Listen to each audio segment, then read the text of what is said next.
church or temple or community or whatever it was a place that gave you the space to look back on your life and take a step back, because at home you have to be dad or mom. It was a physical place. It was a physical place that gave you space to ask different questions. Because at work, you're just asking, how do I make more money? At home, you're asking, how do I be a better mom or dad? Yeah.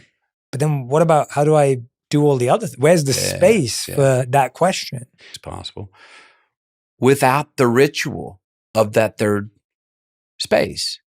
Because I understand the concept, man. When I feel most spiritually strong, I'm all days at prayer. Yeah. Every interaction is a give and take and a rhythm of, oh, I didn't have to close my eyes. But that Sunday ritual where I did need to get my heart above my head in humility and bow in humility, I've got objective and saw myself from an eye in the sky and was like, oh, are you doing, you're not quite doing, or you could do this thing that you think you're doing a little more truly.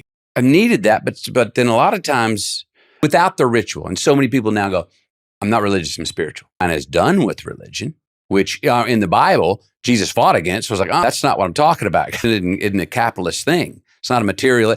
It's what we've done with it that I think a lot of people are fighting against. A lot of people that I hear saying I'm spiritual and I'm for unity, I'm like going, that's religion. And I can sometimes I'm pushing that square. Other times, you just go, adapt. Don't want to be called as a dinosaur, right?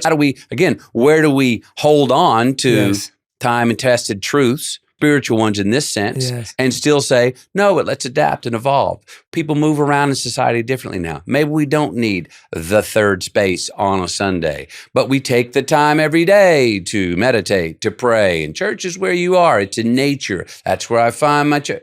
Do you think these are good supplements? What do you think? I'd like to say they are, but I'm not sure we're that evolved. I still think we need and want the responsibility, the hand, the hold, this is the day, this is the place, this is where I go, this is what we do.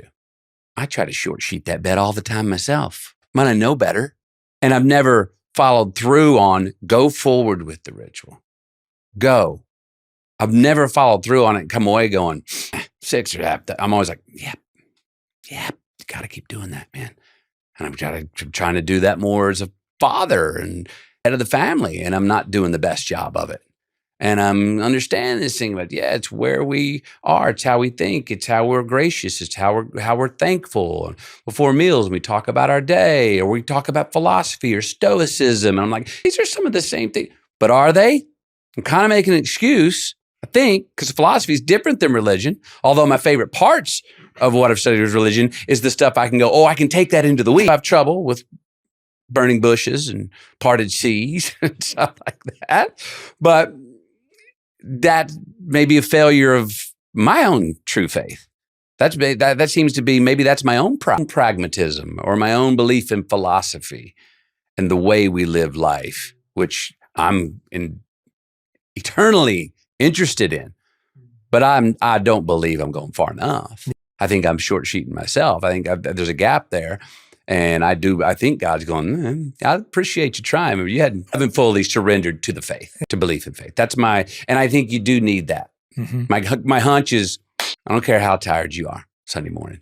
That's where you should and oughta, and you know it. Yeah. Go.